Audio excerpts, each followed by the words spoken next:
আসসালামু আলাইকুম। আজকে আমি নুডলস বানাবো। এর জন্য আমার লাগবে নুডলসের রেডিমেড মশলা, পেঁয়াজ কুচি ও কাঁচামরিচ টুকরো, ডিম, মাংস।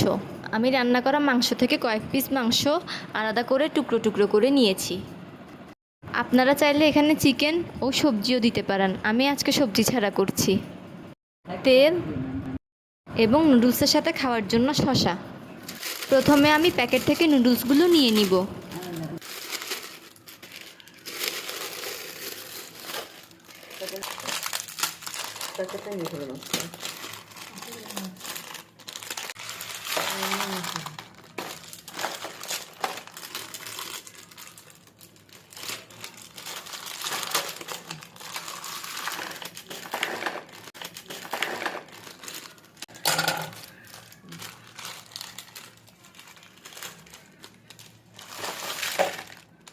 এবার ফুটন্ত গরম পানিতে নুডলসগুলো দিয়ে 3 থেকে 4 মিনিট ভালো করে সিদ্ধ করে নিব। সিদ্ধ করার সময় পানিতে কয়েক ফোঁটা তেল দিয়ে দিব, তাহলে নুডলসগুলো আর গায়ে গায়ে লেগে যাবে না, ঝরঝরে থাকবে।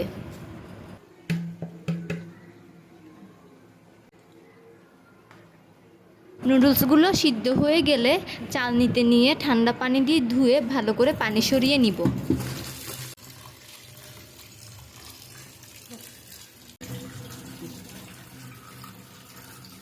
এবার পাত্রে তেল গরম করে এতে পেঁয়াজ কুচি ও কাঁচামরিচ টুকরোগুলো দিয়ে এবং একটু নুডলসের মশলা দিয়ে ভালো করে ভেজে নিব।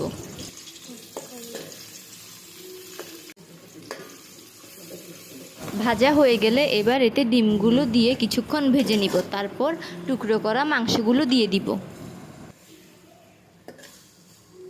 কিছুক্ষণ নেড়ে চেড়ে এবার এতে নুডলস এবং নুডলসের বাকি মশলাগুলো মিশিয়ে ভালো করে ভেজে নিলেই রেডি মজাদার নুডলস।